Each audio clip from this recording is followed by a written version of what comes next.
Timcast IRL will be live in Miami with Patrick Bet David, Donald Trump Jr., Matt Gaetz, and Luke Rudkowski. Join us there. Get your tickets by clicking the link in the description below or by going to timcast.com. Well, let's jump to this story from timcast.com.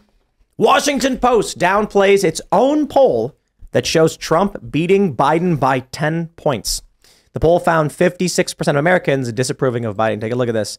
I'll just jump right to 538.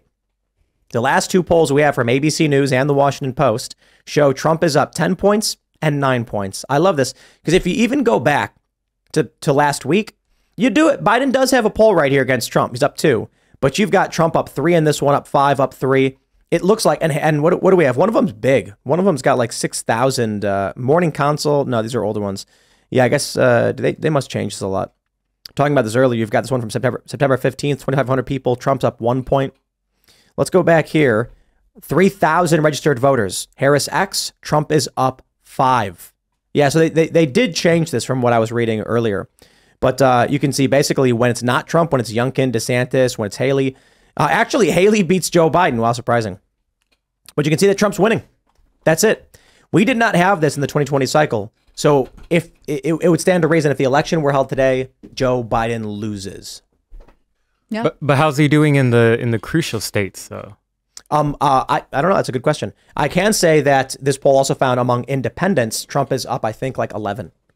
So that matters. Independent voters matters for the swing states, but the swing states themselves, it's a more important question individually. I think Trump just needs to win. What does he need? Like Arizona, Georgia, and Wisconsin or something? Wisconsin, yeah, good luck. Because that's not even a question of sentiments. It's a question of procedure. Trump's going to need to overcome massive procedural biases against him with these states. I'm not surprised at these poll numbers. Everybody that I talked to, they would take Trump over Biden any day. But I am surprised that the Washington Post actually released it.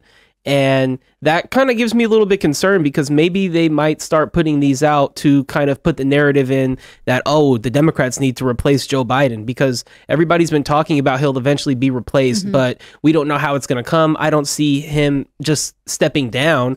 So they might try to take him out with some sort of scandal, or maybe they just start highlighting actual polls and say, actually, Biden's not doing too good. We got to get somebody out of there. I think you're totally right. I think a lot of it is the Washington Post acknowledging that at least within their internal structure, they are questioning Joe Biden. And this comes right, it coincides with the date that they set for the DeSantis Newsom debate, right? So that's November 30th now.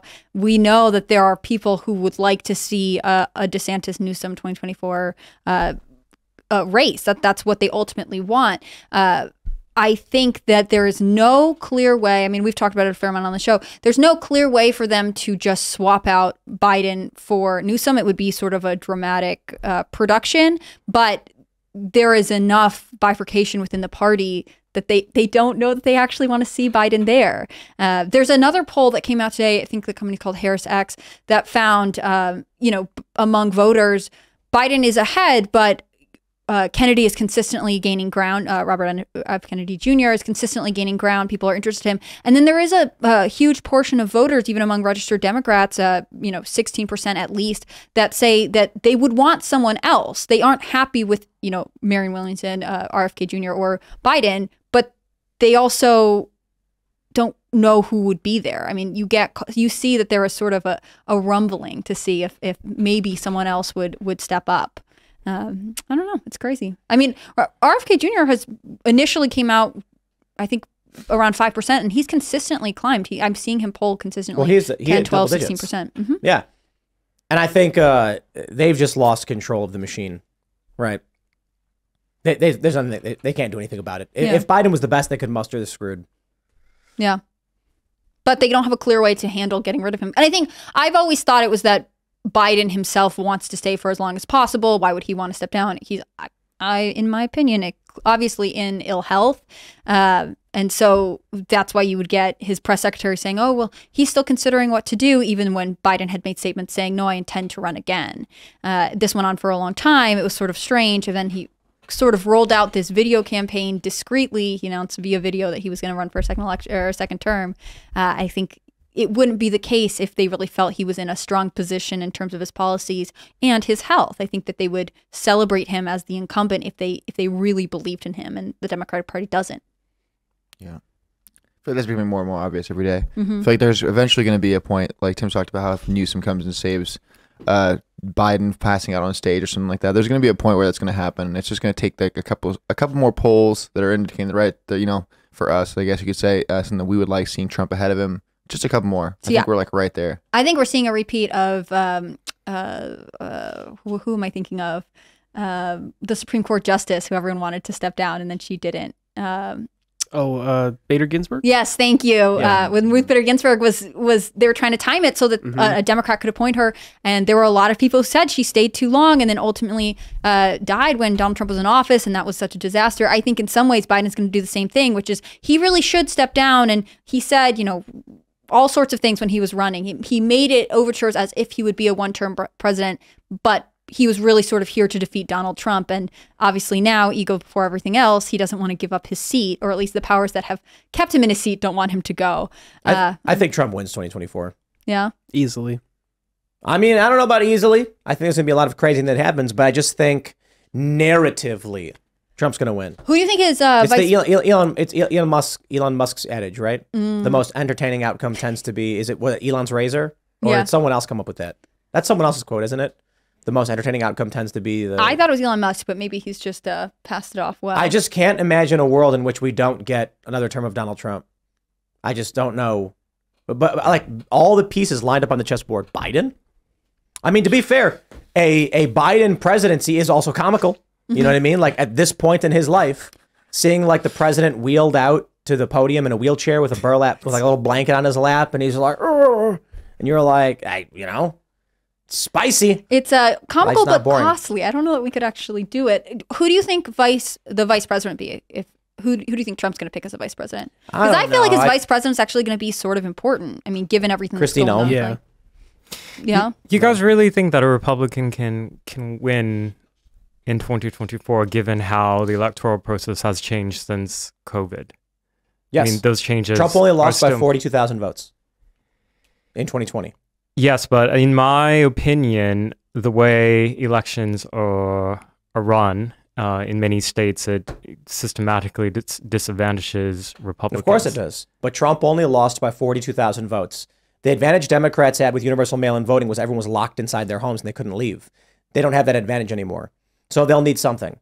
But we've had other elections since November 2020, and it hasn't really turned out that well for Republicans. Because Republicans are only just now starting to wake up to the issue. And again, we're talking about an electoral system where Trump lost by 42,000 votes in 3 states, which could easily be made up, versus individual members of Congress in key districts, where we were like, wow, we're surprised they did not do better. Well, yeah, I mean, in Lauren Boebert's district, she came really close to losing. My favorite thing about that is, as soon as she pulled ahead slightly, her opponent, I think Frisch was his name, was like, no recount. Like, what do you mean, no? No, let's go through every single ballot with a fine-tooth comb. Well, I think the issue is universal mail-in voting did play a role. It does benefit Democrats, but demographic shift because of COVID benefits Democrats. But the issue really comes down to, do Democrats have the same edge the first time around? Is Joe Biden building confidence? And we're talking about one man at a national level and not individual members of Congress. Because what we did see is that you were likely to get, and this happened in 2018 as well, if you were a Democrat but moderate, you got elected. There were 31 moderate Democrats that were like, we don't want to fight with Trump. We want to focus on health care, your wages, things like that for you guys. Unions, we want to work for you guys. And so they voted for these dudes. That moderate message works. People care more about kitchen table issues than they do about anything else. Now the issue is with Trump, okay, at the local level, you know that you can vote for a Democrat. You know the guy. He's got a much, it's a smaller constituency. And maybe you talk to him and you trust him. But you've known that 4 years of Biden has been really, really bad. So you're like, you'll probably get a lot of independents that are going to be like, yeah, maybe vote for a Libertarian, Democrat, or some middle position, but then vote for Donald Trump for president because that's the practical solution. So yes, can Donald Trump win? Yeah, he only lost by 42,000 votes. Yeah. How could he not win? Yeah. Like that's probably like $1 million in spending on ads they could have done to get Trump those ballots. Yeah, I think in 2020, Trump was kind of looked at as the villain amongst Democrats, and even now, going into 2024, he's kind of fondly missed. People Definitely. miss the days of Trump, and they're not so angry at him because they didn't have to deal with him every day for 4 years. I don't think it's going to be the same outcome as 2020. Yeah. I think there's also a lot of people that have watched the outcome of what their choice was in the ballot box and have seen what the result of that's been. There's these people in interviews all the time saying, I voted for Biden last time, I'm not going to vote for him this time. And they feel they're more, like Tim always says, you say like people would crawl through broken glass to vote for Trump. I feel like there Trump's are more base. people. Yeah, exactly. Yeah. But there are more and more people that are like that. But I think there's a lot of people that are just like, I ain't crawling over glass for anybody, and I'm out. Yeah. People That's true. people voted against Trump, and all that happened was things got worse, and now we're at war, and they're probably just like, Do you think voter turnout will be particularly low in 2024? Sorry, I'm stuttering today. I don't know. What was it last time around? I thought it was going to be really high in 2020. I'm not sure. I didn't think it was high. It was high among young people. yeah, no, but it that's was. largely because of mail-in voting, right? Yeah. I think it was it was super high. Yeah, I thought it was going to be super high, and then what do we have here? Voter turnout in 2020. I mean, it's hard to say because population growth. Yeah. Oh wait, no, look at this. This is percentage of voter turnout. This is amazing. In Per year. let's say 1800, voter turnout was 7%. Wow. No, wait, what? U.S. presidential election popular vote totals as a percentage of the total U.S. population. Wow.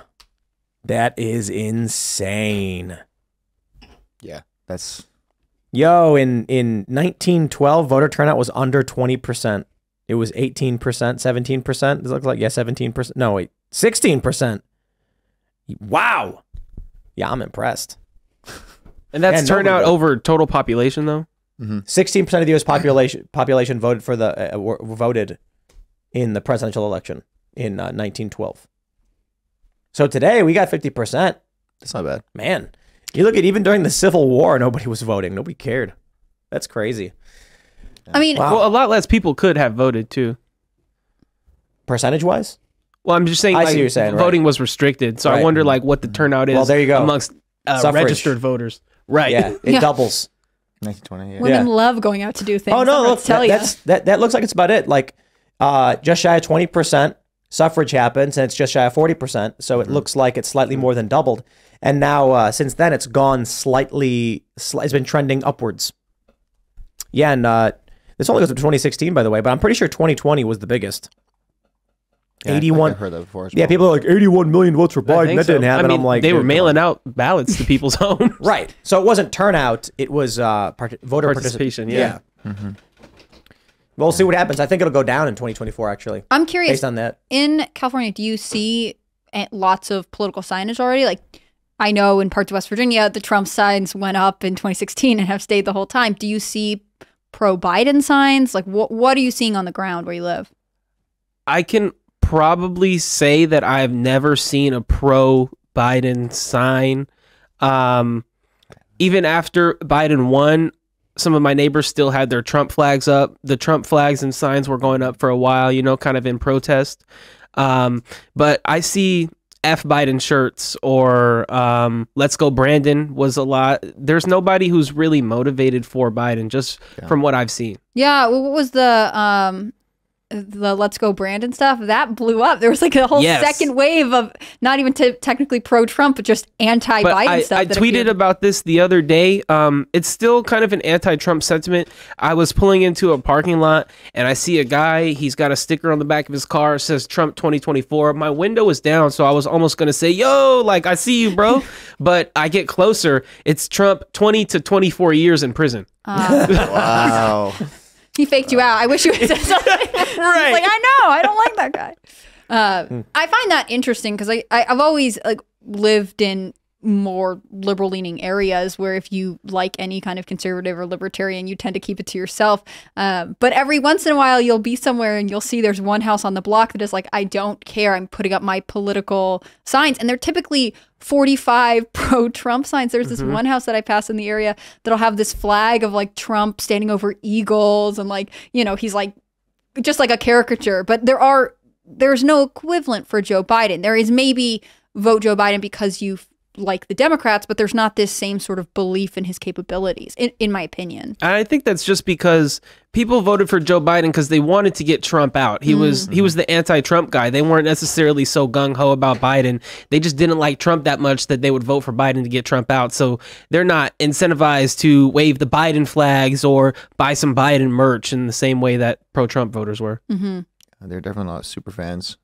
They're not like the Trump base, that's for sure. Right. Even like I remember there was a lot of Obama merch back in the day. And he had mad hype. Hillary Clinton, she had a bunch of stuff. I'm with I used to see her. her H's all everywhere. Yeah. But I mean, Joe Biden's just never captured that attention any of the times he's run for president. No way. Thanks for watching this clip from the Timcast IRL podcast. Hang out with us live Monday through Friday at 8 p.m. and become a member over at timcast.com for uncensored, members-only shows exclusive. Thanks for hanging out, and we'll see you all next time.